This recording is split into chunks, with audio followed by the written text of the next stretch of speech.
Welcome to episode 2 of our faith-based series. Today we are here at the only mosque in Kuils River, Majid Alqatari.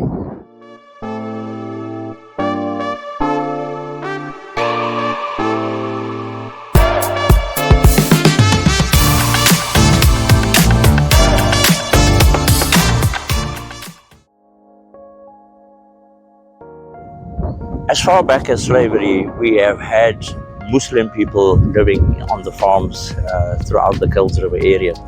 It was only in the 60s that we started recording these families living in the area, and at that stage the numbers were very, very small.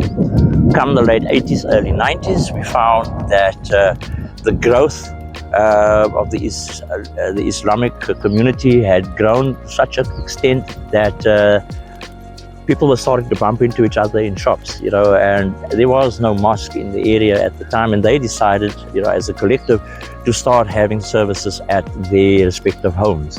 This went on for a while, but unfortunately, as the community started growing, so too did the need for bigger premises. They initially got onto this premises in the mid-90s, and they were effectively serving out of a very small building here on my right hand side, which you can see over here, and for quite a while this was their main worship home. It was in the 2000s decided then to acquire the full property and then build an actual masjid right here. So by October 2005 the beautiful masjid was completed and opened up to the community of Kuils River. Since then, the numbers have continued to grow, and we find that on an average Friday service here at the mosque, you would have anywhere between 450 to 500 members attending a service. So, I've never been in a mosque before. I don't know about you. So, let's go take a look inside, and while we're there, have a chat to two of the elder members of the Islamic Society and just get a little bit more info on this beautiful mosque. So let's go.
Privilege of having Mr. Barker de Vries, as well as the chairman of the Kuils River Muslim Society, Councillor Ibrahim Savant.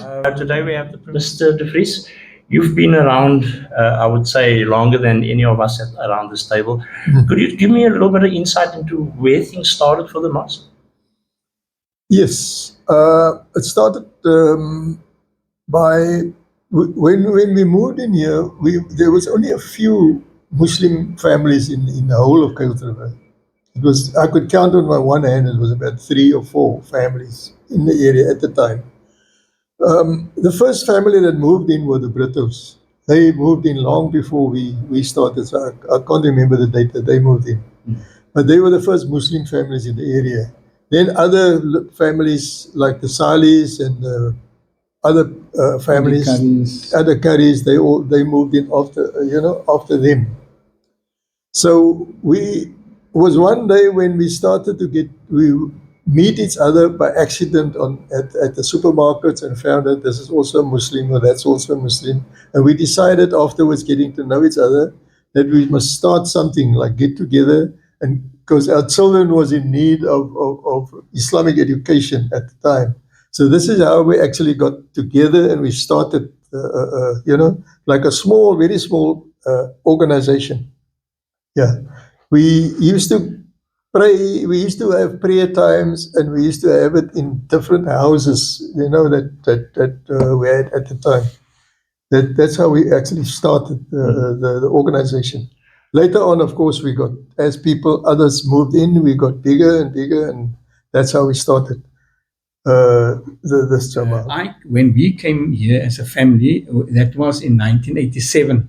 So still, that Muslim community was growing since the other people came in here, Bakker and them and everybody else. That Britos came in here already in 1945. But by the 1990s and soon after that, a lot of Muslims then moved into the area. Similarly, so a lot of other people from all over Cape Town. So then we came together, meet each other, etc., and so on, and start talking. And then already a madrasa was happening at Brito's, Auntie Mumi Brito's, as we called her. At her house, she was teaching children, but there were also other, places, houses where teaching was conducted. And then the issue of, how do we formally now organize ourselves? We started discussing that, and eventually we had a meeting where we, did our constitution. Some of us were writing the constitution, and eventually we got to a meeting. And then at that meeting, then, we elected an executive committee. And from there onwards, then we was doing some work, obtaining ground in Highbury first, which we then built, where we built a madrasa. But we were looking at obviously bigger land, bigger piece of land to put up a mosque, and where all our other activities can be centralized. But that took a number of years. Bakker will also speak on that now. I just want to say that it took us a number of years to do that. Because also there were petitions against us having the land, etc., and so on. And eventually then we got this piece of land where we're on now, 8,900 square meter piece of land. It's got a bit of a history also to that, a long history, how we secured it. But we eventually then had the money to pay for it, and then this is where we are at the moment. And from that small, humble beginnings, having 4 or 5 families before 87, 89, it then suddenly grew into, and today we have almost 350 families staying in Kuils River. We started off humble beginnings in Highbury, like I said. Where exactly in Highbury was that location? It's just off Nooinsfontein. Yeah. Or the new Nooinsfontein road. Yeah. Okay. Yeah. Close to Excelsior Street. Mm. So then if you look outside here, you'll see there's a small building with almost like a Chinese roof. Yes. So this property belonged to the provincial department. We then eventually got it, but there was a family staying on one side of the property also. Yes. They eventually moved, and there's nobody there now. That building has been destroyed. Fortunately for us, we've kept this building here, this small little building, and it's worthwhile maybe taking a pic or two about it and then compare it, because we were then making our prayers in that small building there, and then compare it with what we have here today. As you can see, a most beautiful mosque site with classrooms for our education, and a minor hall at the bottom, and all the facilities that you need to have men, women pray here, have classes. We've got a lot of classes going. We've got an imam, a young imam now, that is very vibrant. He's managed to have different kind of classes for the youth, for the adults, etc., and so on. And then we also have about 200 pupils attending our madrasa, the weekly and the Saturday madrasa. And so Bakker maybe also want to expand on how we started building this mosque. I remember quite fondly in my younger years when moving into Kuils River that there was an old house standing, a derelict house. It's got worse and worse and worse. It's been thrown down now. It has now been completely thrown down. It's been vandalized first, and then the council, they had to throw it down because it was, So that property where that old house is on and the field next to your property is now part of the mosque's property? No. That property is 1,000 square meters. So what happened there is when we bought this property, that was part of our property. But because those people were staying here all the years, we then told the department we're happy if they give that 1,000 square meters to that family that was staying there. So it was actually cut off from our property. And so when they moved, they sold it back to the department. So what kind of initiatives, if any, do you have with other interfaith-based organizations like the local churches? Is there any once a year type of scenario where you get together and do something at together? this stage, I don't think we are very much in contact with other churches, but our intention is to get there, because we are only a young Jama, we're a young community, and we really need to do that. You understand? We need to contact other faiths and so on, and we have no problem with having and engaging them in any way. Look, we have our little sport groups. It's not official groups, but I mean they also engage with other societies and also like playing cricket, soccer with them. You understand? We also have a karate classes here that is doing very well, and I think we do engage with the local community. And we started here. It was a bit tough because there was a lot of petitions against us.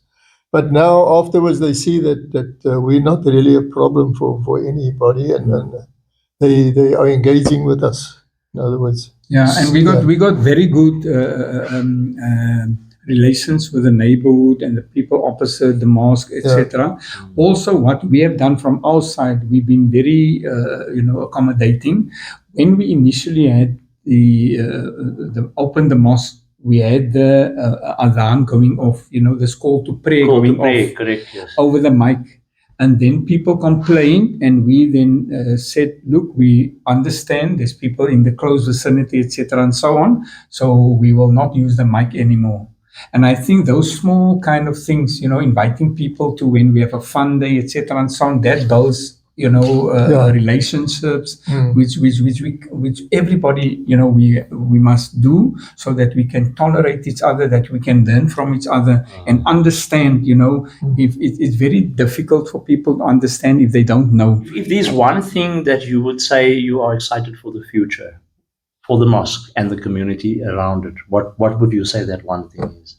I would say from my side, the possibility of us acquiring the land around the mosque. We have asked, we've put in an offer for this land. Should we secure that, I think that would be another milestone, because we would then put up decent houses. Like I said, we'll have, provide for our seniors here in the community, and also maybe, those young people that get lost along the way. We want to have them also, see how we can accommodate them. And then, like I said, today our children must get a good educational background. That is one of the key reasons why we are here. And that is why we want to establish an ECD. An Early Childhood Development Center, yes. Okay. We have about 500 people attending on a Friday, the mosque, service. Yeah. For now, I just want to say thank you very much, gentlemen, for your time. And I wish you well with whatever the endeavors of the mosque is. Thank you. So, for now, I'm here at the corner of Church and, or rather Kerk, and Walnut Street in Rouxville at the Gen2Gen building. This building was built around about 2003 and has always been part of the Apostolic Church. It has gone through several name changes, with the prior name being Oasis, and it has now been changed to Gen2Gen, which obviously stands for generation to generation. The church itself plays quite a big role in not only the Rouxville area but in the larger community of Kuils River. And I think from here on forward, the best thing to do is to go take a look inside and have a chat with somebody that can tell us a bit more about Gen2Gen. Let's go.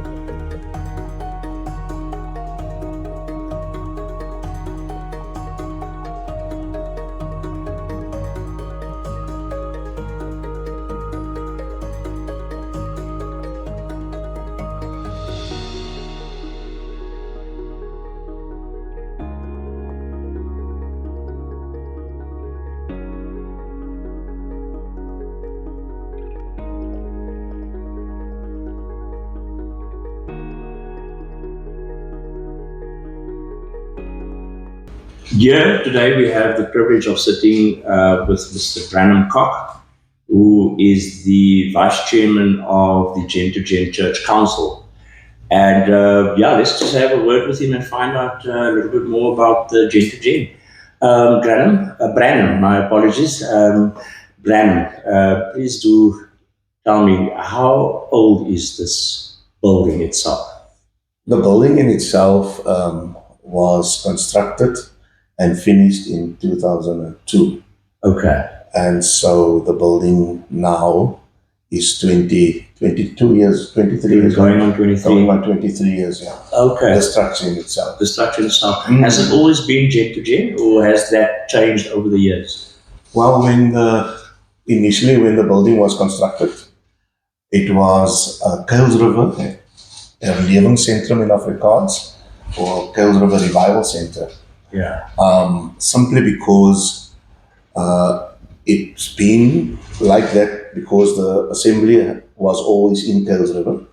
It's just further down the road in Church Street, opposite the high school. Okay. And that building was sold by the visionary, Pastor Stoffel Ensman, and he purchased this land and he built this auditorium that was back then named Kuils River Revival Center, and subsequently had name change due to the leadership that has obviously come on board and changed. Changed as well, yes. It's a very apt name, I must say. When I first heard of Gen2Gen, I thought, you know what, it speaks to the continuity of the faith. Correct, yes. From one generation to the next generation. And talking about generations, the younger generation, as we know, it has a very different perspective on life. Absolutely, yes. The amount of information that they have access to is mind-boggling. So Gen2Gen has then, the leadership of Gen2Gen and our senior pastor, Derek Grobler, has then taken on this journey in Christ that we want our youth back. One, that is, if I say our youth, one, the youth of the congregation, the parents of the congregation, and two, the youth of the community. And how we need to pursue this was the question. And by God's grace, we were led to somehow just Pastor Derek was led by the Lord to change the name of the church from it previously were, like I said, Kuils River Lewenscentrum, and then there was an interim name as well called Kuils River Oasis.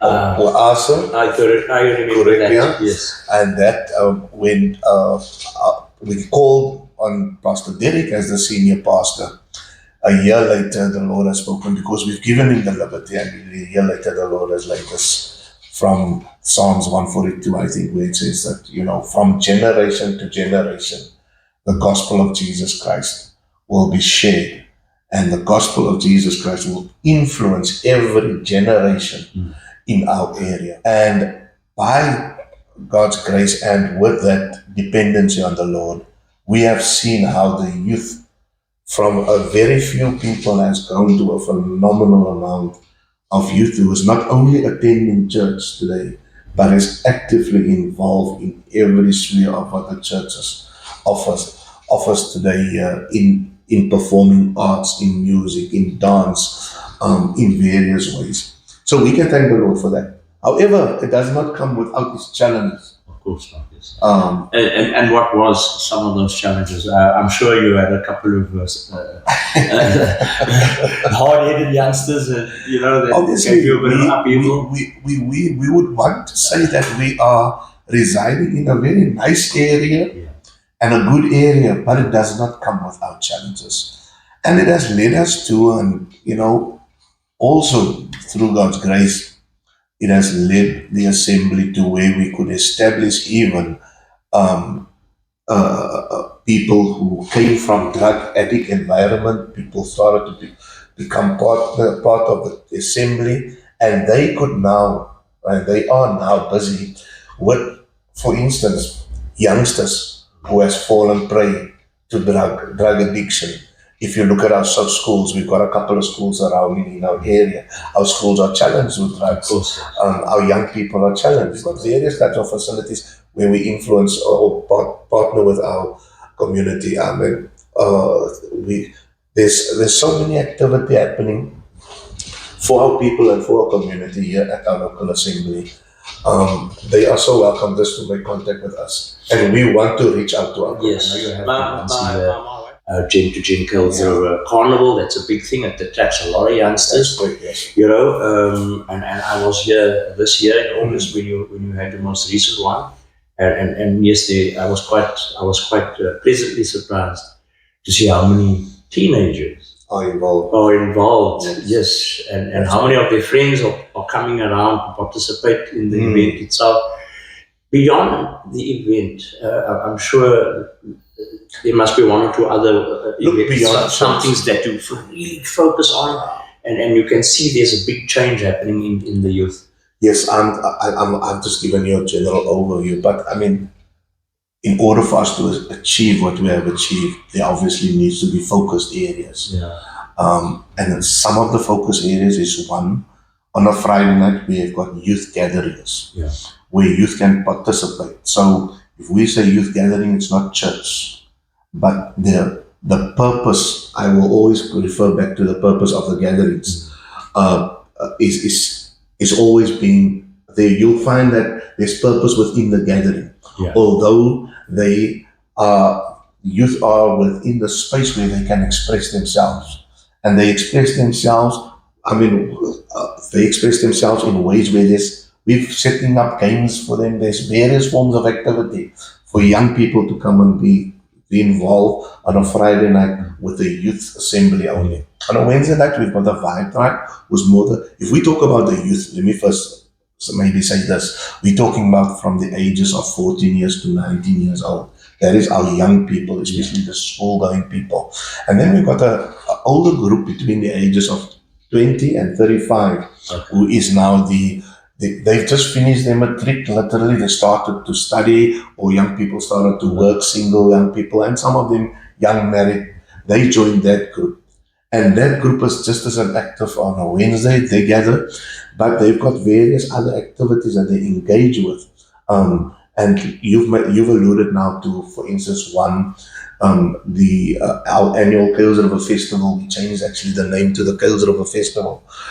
And that alone takes literally for us the better part of 10 months to plan. Right. And all of them becomes involved in that planning process. And that's just one area. But the other areas of where the youth gets involved, we just finished our dance production a couple of weeks ago. And the stage is populated with the performing arts of youth that is involved in our dance production. We were playing. It actually has grown over the past 3 years phenomenally.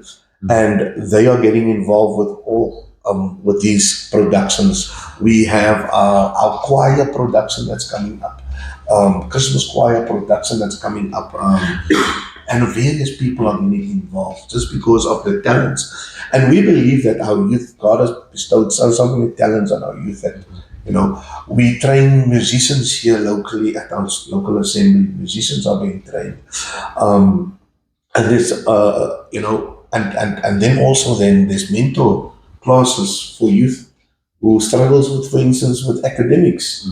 We've got people here that would assist them in that regard. The only thing is contact needs to be made. We don't know who's out there. Of course, yes. You've got to take the first step. So we invite our community to make contact with us, So we're not only a church that operate and function on a Sunday. We are a church that operates 7 days a week, throughout the week. If you come here at night, you will find that there's activity. We have for the youth, we've got, and it's still growing, our activity for the youth. So much so that I'm sitting here with the plans for our new proposed auditorium, which is a multi-purpose center, purpose for our youth, for the community and for our church, for the various social ills. The bodies that has been established has also grown. We've got a welfare department that are seeing to the needs of the needy on a monthly basis. And we thank God for it. We not out of ourselves. These things have started to happen. We've got people here that comes on, we've got activity where we are involved, where if you now call on a bed, I can make a call you will have a bed within the next day or two. Sure. Those type of things. And the Gen2Gen is actively involved. And it's not because of we created these strategies to become involved, It is the purpose of the church. Purpose of the church. Well, Brandon, I must thank you for your time, sir. These sort of things, our viewers have a very limited, focus span. So there's so much more that we could speak about. But one thing I can confess to is that I now understand a little bit better why my wife has chosen to call Gen2Gen a spiritual home. So, sir, I do say thank you very much for everything that you are doing, and I wish you well with the future of Gen2Gen. Thank you. Thank you for having this interview with us. The need for the way. So, we've taken a look at two of our oldest churches in Kuils River. We've taken a look at the youngest church, or one of the younger churches in Kuils River. And we've also looked at the only Majid that is in Kuils River. But truth be told, there are more than 18 mainstream churches in our beautiful town. And for me to truly do justice, to the real history, I would probably have to look at creating another episode or two to look at the other fundamental churches that play such a big role in our society. Like the church behind me, the NG Kerk de Eike, we are already sitting in a situation where the two towers over there is up for discussion as to whether they should be renovated or demolished and something else built in its place. So one can see that it is important to capture the history of these beautiful churches that we have in our town. Let's delve into a little bit deeper at another opportunity. But for now, I would appreciate for those of you who are still with me to subscribe, to like, comment, and make sure you share the word that Kuils River Chronicles is all about Kuils River. In the meantime, you have a good day, and we'll chat again soon.